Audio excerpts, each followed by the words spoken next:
ద్వితీయోపదేశకాండము 24వ అధ్యాయము.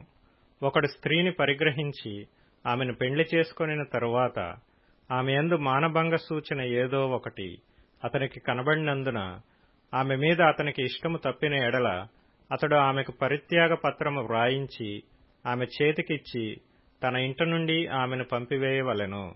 ఆమె అతని ఇంట నుండి వెళ్లిన తరువాత ఆమె వేరొక పురుషుని పెండ్లి చేసుకొనవచ్చును. ఆ రెండవ పురుషుడు ఆమెను వల్లక ఆమెకు పరిత్యాగ పత్రము రాయించి ఆమె చేతికిచ్చి తన ఇంటి నుండి ఆమెను పంపివేసిన ఎడలనేమి, ఆమెను పెండ్లి చేసుకొనిన పిమ్మట ఆ రెండవ పురుషుడు చనిపోయిన ఎడలనేమి, ఆమెను పంపివేసిన ఆమె మొదటి పెనిమిటి ఆమెను పెండ్లి చేసుకొనుటకై ఆమెను మరలా పరిగ్రహింపకూడదు. ఏలయనగా ఆమె తన్ను అపవిత్రపరుచుకొనెను. అది యెహోవా సన్నిధిని హేయము గనుక నీ దేవుడైన యెహోవా నీకు స్వాస్థ్యముగా ఇచ్చుచున్న దేశమునకు పాపము కలగకుండునట్లు మీరు అలాగు చేయకూడదు. ఒకడు క్రొత్తగా ఒకదానిని పెండ్లి చేసుకుని సేనలో చేరిపోకూడదు. అతని పైన ఏ వ్యాపార భారమును మోపకూడదు. ఏడాది వరకు తీరికగా అతడు తన ఇంట ఉండి తాను పరిగ్రహించిన భార్యను సంతోషపెట్టవలెను. తిరగటినైనను తిరగటి మీద దిమ్మనైనను తాకట్టు పట్టకూడదు. అది ఒకని జీవనాధారమును తాకట్టు పట్టినట్లే. ఒకడు ఇశ్రాయేలు కుమారులైన తన సహోదరులలో నొకని దొంగిలుట కనుగొనబడిన ఎడల అతడు వానిని తన దాసునిగా చేసుకొనినను అమ్మినను ఆ దొంగ చావవలెను. అలాగు చేసిన ఎడల ఆ చెడుతనమును మీ మధ్య నుండి పరిహరించుదురు. కుష్ఠరోగము విషయము యాజకులైన లేవీయులు మీకు బోధించు సమస్తమును చేయుటకు బహు జాగ్రత్తగా ఉండుడి. నేను వారికి ఆజ్ఞాపించినట్లు చేయుటకు మీరు జాగ్రత్తగా నుండుడి. మీరు ఐగుప్తులో నుండి వచ్చినప్పుడు త్రోవలో నీ దేవుడైన యెహోవా మిర్యామునకు చేసిన దానిని జ్ఞాపకముంచుకొనుడి. నీ పొరుగువానికి ఏదైనను నీవు ఎరువిచ్చిన ఎడల అతని యొద్ద తాకట్టు వస్తువు తీసుకొనుటకు అతని ఇంటికి వెళ్లకూడదు. నీవు బయట నిలువవలెను. నీవు ఎరువిచ్చినవాడు బయటనున్న నీ యొద్దకు ఆ తాకట్టు వస్తువును తెచ్చి ఇచ్చును. ఆ మనుష్యుడు బీదవాడైన ఎడల నీవు అతని తాకట్టును ఉంచుకొని పండుకొనకూడదు. అతడు తన బట్టను వేసుకొని పండుకొని నిన్ను దీవించున్నట్లు సూర్యుడు అస్తమించునప్పుడు నిశ్చయముగా ఆ తాకట్టు వస్తువును అతనికి మరలా అప్పగింపవలెను. అది నీ దేవుడైన యెహోవా దృష్టికి నీకు నీతి అగును. నీ సహోదరులలోనేమి, నీ దేశమందలి నీ గ్రామములలోనున్న పరదేశులలోనేమి దీనదరిద్రుడైన కూలివానిని బాధింపకూడదు. ఏనాటి కూలి ఆనాడియ్యవలెను. సూర్యుడు అస్తమింపక మునుపు వానికియ్యవలెను. వాడు బీదవాడు గనుక దానిమీద ఆశ పెట్టుకొనియుండును. వాడు నిన్ను బట్టి యెహోవాకు మొర్రపెట్టునేమో, అది నీకు పాపమగును. కుమారుల దోషమును బట్టి తండ్రులకు మరణశిక్ష విధింపకూడదు. తండ్రుల దోషమును బట్టి కుమారులకు మరణశిక్ష విధింపకూడదు. ఎవని పాపము నిమిత్తము వాడే మరణశిక్ష నొందును. పరదేశికే గాని తండ్రి లేని వానికే గాని న్యాయము తప్పి తీర్పు తీర్చకూడదు. విధవరాలి వస్త్రమును తాకట్టుగా తీసుకొనకూడదు. నీవు ఐగుప్తులో దాసుడివై ఉండగా నీ దేవుడైన యెహోవా నిన్ను అక్కడ నుండి విమోచించినని జ్ఞాపకము చేసుకొనవలెను. అందుచేత ఈ కార్యము చేయవలెనని నీకాజ్ఞాపించుచున్నాను. నీ పొలములో నీ పంట కోయిచున్నప్పుడు పొలములో ఒక పన మర్చిపోయిన ఎడల అది తెచ్చుకొనుటకు నీవు తిరిగి పోకూడదు. నీ దేవుడైన యెహోవా నీవు చేయు పనులన్నిటిలోనూ నిన్ను ఆశీర్వదించున్నట్లు అది పరదేశులకును తండ్రి లేని వారికిని విధవరాండ్రుకును ఉండవలెను. నీ ఒలీవ పండ్లను ఏరునప్పుడు నీ వెనుకనున్న పరిగను ఏరుకొనకూడదు. అవి పరదేశులకును తండ్రి లేని వారికిని విధవరాండ్రుకును ఉండవలెను. నీ ద్రాక్ష పండ్లను కోసుకొనున్నప్పుడు నీ వెనుకనున్న పరిగను ఏరుకొనకూడదు. అది పరదేశులకును తండ్రి లేని వారికిని విధవరాండ్రుకును ఉండవలెను. నీవు ఐగుప్తు దేశమందు దాసుడివై ఇంటివని జ్ఞాపకము చేసుకొనుము. అందుచేత ఈ కార్యము చేయవలనని నీకాజ్ఞాపించుచున్నాను. ద్వితీయోపదేశకాండము 25వ అధ్యాయము. మనుషులకు వివాదము కలిగి న్యాయసభకు వచ్చినప్పుడు న్యాయాధిపతులు విమర్శించి నీతిమంతుని నీతిమంతుడనియు దోషిని దోషి అనియు తీర్పు తీర్చవలెను. ఆ దోషి శిక్షకు పాత్రుడుగా కనబడిన ఎడల న్యాయాధిపతి వాని పండుకొనబెట్టి వాని నేరము కొలది దెబ్బలు లెక్కపెట్టి తన ఎదుట వాని కొట్టింపవలెను. 40 దెబ్బలు కొట్టింపవచ్చును, అంతకు మించకూడదు. వీటికంటే విస్తారమైన దెబ్బలు కొట్టించిన ఎడల నీ సహోదరుడు నీ దృష్టికి నీచుడుగా కనబడునేమో. నూర్చెడి ఎద్దు మూతికి చిక్కము వేయకూడదు. సహోదరులు కూడి నివసించుచుండగా వారిలో ఒకడు సంతానము లేక చనిపోయిన ఎడల చనిపోయిన వాని భార్య అన్యుని పెండ్లి చేసుకొనకూడదు. ఆమె పెనిమిటి సహోదరుడు ఆమె యొద్దకు పోయి ఆమెను పెండ్లి చేసుకొని తన సహోదరునికి మారుగా ఆమె ఎడల భర్త ధర్మము జరపవలెను. చనిపోయిన సహోదరుని పేరు ఇశ్రాయేలీలలో నుండి తుడిచివేయబడకుండునట్లు ఆమె కను జ్యేష్ఠ కుమారుడు చనిపోయిన సహోదరునికి వారసుడుగా ఉండవలెను. అతడు తన సహోదరుని భార్యను పరిగ్రహింపనొల్లని ఎడల వాని సహోదరుని భార్య పట్టణపు గవినికి అనగా పెద్దల యొద్దకు పోయి, నా పెనిమిటి సహోదరుడు ఇశ్రాయేలీలలో తన సహోదరునికి పేరు స్థాపింపనని చెప్పి దేవర ధర్మము చేయనొల్లడని తెలుపుకొనవలెను. అప్పుడు అతని ఊరి పెద్దలు అతన్ని పిలిపించి అతనితో మాట్లాడిన తరువాత అతడు నిలువబడి ఆమెను పరిగ్రహించుటకు నాకిష్టము లేదనిన ఎడల అతని సహోదరుని భార్య ఆ పెద్దలు చూచుచుండగా అతని దాపున పోయి అతని కాలి నుండి చెప్పు ఊడదీసి అతని ముఖమునెదుట ఉమ్మివేసి తన సహోదరుని ఇల్లు నిలపని మనుష్యునికి ఇలాగు చేయబడునని చెప్పవలెను. అప్పుడు ఇశ్రాయేలీయులలో చెప్పు ఊడదీయబడిన వాని ఇల్లని వానికి పేరు పెట్టబడును. మనుషులు ఒకనితోనొకడు పోట్లాడుచుండగా వారిలో ఒకని భార్య వాని కొట్టుచున్న వాని చేతిలో నుండి తన పెనిమిటిని విడిపించుటకు వచ్చి చెయ్యి చాచి వాని మానము పట్టుకొనిన ఎడల ఆమె చేతిని ఛేదింపవలెను. నీ కన్ను కటాక్షింపకూడదు. హెచ్చుతగ్గులు గల వేరువేరు తూనిక రాళ్లు నీ సంచిలో నుంచుకొనకూడదు. హెచ్చుతగ్గులు గల వేరువేరు తూములు నీ ఇంట ఉంచుకొనకూడదు. నీ దేవుడైన యెహోవా నీకిచ్చుచున్న దేశములో నీవు దీర్ఘాయుష్మంతుడు వగునట్లు తక్కువవి కాని న్యాయమైన తూనిక రాళ్లు నీవు ఉంచుకొనవలెను. తక్కువది కాని న్యాయమైన తూము నీకు ఉండవలెను. అలాగు చేయని ప్రతివాడును అనగా అన్యాయము చేయు ప్రతివాడును నీ దేవుడైన యెహోవాకు హేయుడు. మీరు ఐగుప్తులో నుండి వచ్చుచుండగా మార్గమున అమాలేకీయులు నీకు చేసిన దానిని జ్ఞాపకము చేసుకొనుము. అతడు దేవునికి భయపడక మార్గమున నీకెదురుగా వచ్చి నీవు ప్రయాసపడి అలసియున్నప్పుడు నీ వారిలో నీ వెనుకనున్న బలహీనులనందరినీ హతము చేసెను. కాబట్టి నీవు స్వాధీనపరచుకొనున్నట్లు నీ దేవుడైన యెహోవా స్వాస్థ్యముగా నీకిచ్చుచున్న దేశములో చుట్టుపట్లనున్న నీ సమస్త శత్రువులను లేకుండా చేసి నీ దేవుడైన యెహోవా నీకు విశ్రాంతి దయచేసిన తరువాత ఆకాశము క్రింద నుండి అమాలేకీయుల పేరు తుడిచివేయవలెను. ఇది మరచిపోవద్దు. ద్వితీయోపదేశకాండము 26వ అధ్యాయము.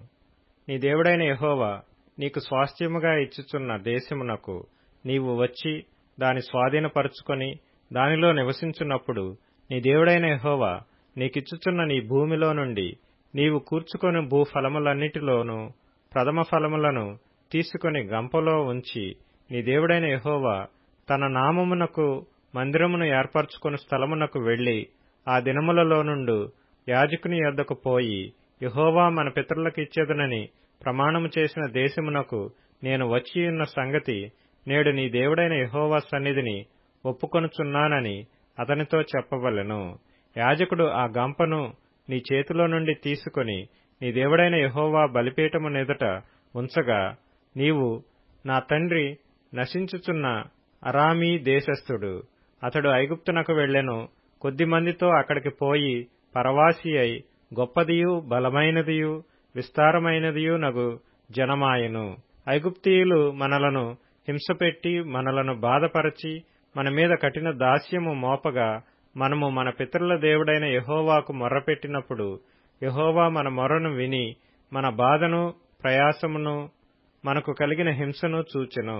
అప్పుడు యెహోవా బాహుబలము వలనను చాపిన చేతి వలనను మహాభయము వలనను సూచక క్రియల వలనను మహత్కార్యముల వలనను ఐగుప్తులో నుండి మనలను రప్పించి ఈ స్థలమునకు మనలను చేర్చి పాలుతేనెలు ప్రవహించు దేశమయ్యున్న ఈ దేశమును మనకిచ్చెను.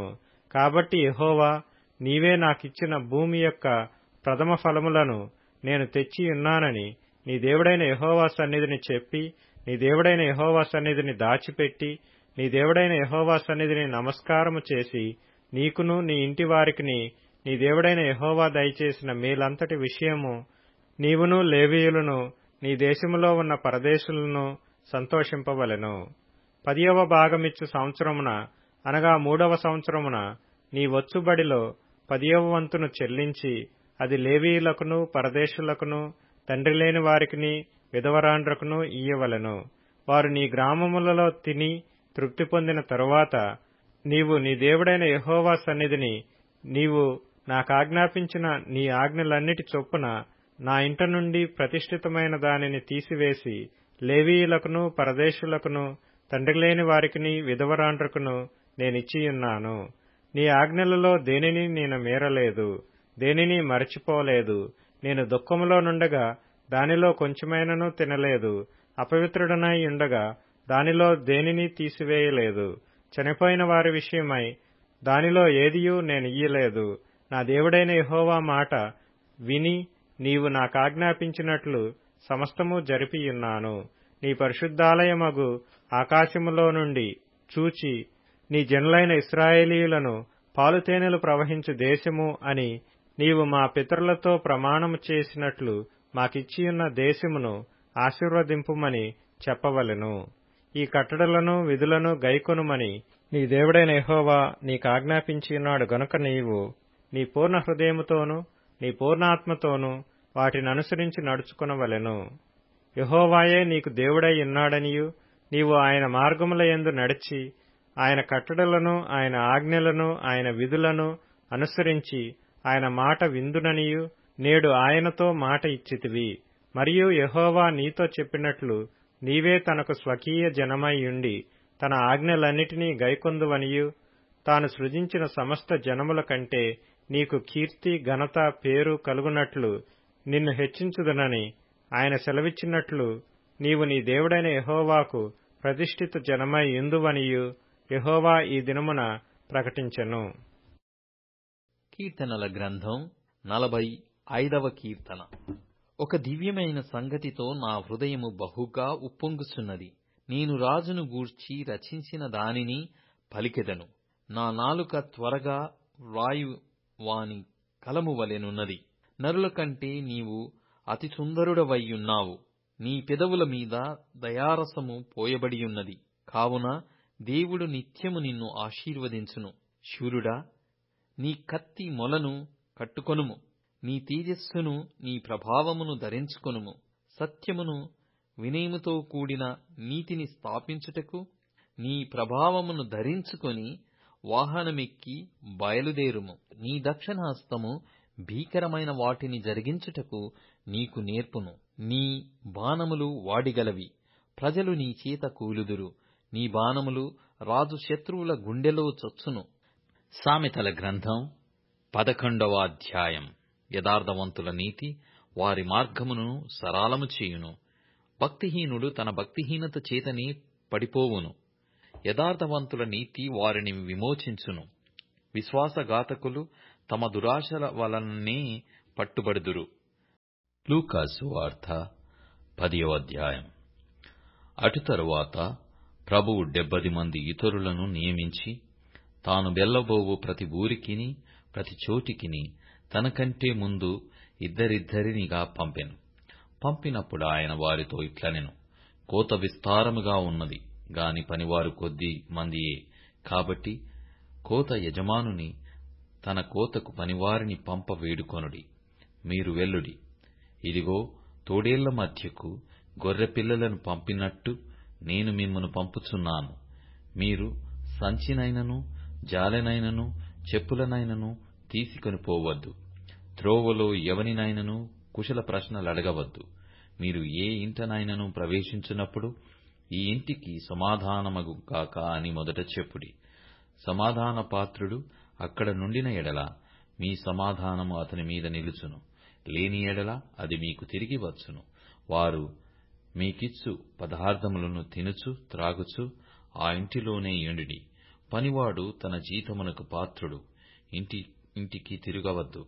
మరియు మీరు ఏ పట్టణములోనైనను ప్రవేశించునప్పుడు వారు మిమ్మును చేర్చుకొంటే మీ ముందర పెట్టినవి తినుడి. అందులో నున్న రోగులను స్వస్థపరచుడి. దేవుని రాజ్యము మీ దగ్గరకు వచ్చియున్నదని వారితో చెప్పుడి. మీరు ఏ పట్టణములోనైనా ప్రవేశించునప్పుడు వారు మిమ్మును చేర్చుకొనకపోయిన ఎడల మీరు దాని వీధులలోనికి పోయి మా పాదములకు అంటిన మీ పట్టణపు ధూళిని కూడా మీ ఎదుటనే దులిపివేయుచున్నాము. అయినను దేవుని రాజ్యము సమీపించి ఉన్నదని తెలుసుకొనుడని చెప్పుడి. ఆ పట్టణపు గతి కంటే సొదొమ పట్టణపు గతి ఆ దినమున ఓర్వదగినదై యుండునని మీతో చెప్పుచున్నాను. అయ్యో కొరాజీనా, అయ్యో బెత్సాయిదా! మీ మధ్య చేయబడిన అద్భుతములు తూరు సీదోను పట్టణములలో చేయబడిన ఎడల ఆ పట్టణముల వారు పూర్వమే గోనెపట్ట కట్టుకొని బూడిద వేసుకుని కూర్చుండి మారుమనస్సు పొందియుందురు. అయినను విమర్శకాలము నందు మీ గతి కంటే తూరు సీదోను పట్టణముల వారి గతి ఓర్వదగినదై యుండును. ఓ కపెర్నహూమా, ఆకాశము మట్టుకు హెచ్చింపబడెదవా? నీవు పాతాళము వరకు దిగిపోయెదవు. మీ మాట వినువాడు నా మాట వినును. మిమ్మును నిరాకరించువాడు నన్ను నిరాకరించును. నన్ను నిరాకరించువాడు నన్ను పంపిన వానిని నిరాకరించుననెను. ఆ 70 మంది శిష్యులు సంతోషముతో తిరిగి వచ్చి, ప్రభువా, దయ్యములు కూడా నీ నామము వలన మాకు లోబడుచున్నవని చెప్పగా, ఆయన, సాతాను మెరుపువలె ఆకాశము నుండి పడుట చూచితిని. ఇదిగో, పాములను తేళ్లను త్రొక్కుటకును శత్రువు బలమంతటి మీదను మీకు అధికారము అనుగ్రహించియున్నాను. ఏదియు మీకెంత మాత్రమును హాని చేయదు. అయినను దయ్యములు మీకు లోబడుచున్నవని సంతోషింపక మీ పేరులు పరలోకమందు వ్రాయబడి ఉన్నవని సంతోషించుడని వారితో చెప్పెను. ఆ గడియలోనే యేసు పరిశుద్ధాత్మయందు బహుగా ఆనందించి, తండ్రి, ఆకాశమునకును భూమికిని, ప్రభువా, నీవు జ్ఞానులకును వివేకులకును ఈ సంగతులను మరుగుచేసి పసిబాలరకు బయలుపరిచియున్నావని నిన్ను స్తుతించుచున్నాను. అవును తండ్రి, అలాగు నీ దృష్టికి అనుకూలమాయెను. సమస్తమును నా తండ్రి చేత నాకు అప్పగింపబడి ఉన్నది. కుమారుడెవడో తండ్రి తప్ప మరెవడునూ ఎరగడు. తండ్రి ఎవడో కుమారుడును, కుమారుడెవనికి ఆయనను బయలుపరచనుద్దేశించునో వాడును తప్ప మరెవడునూ ఎరగడని చెప్పెను. అప్పుడు ఆయన తన శిష్యుల వైపు తిరిగి, మీరు చూచుచున్న వాటిని చూచు కన్నులు ధన్యములైనవి.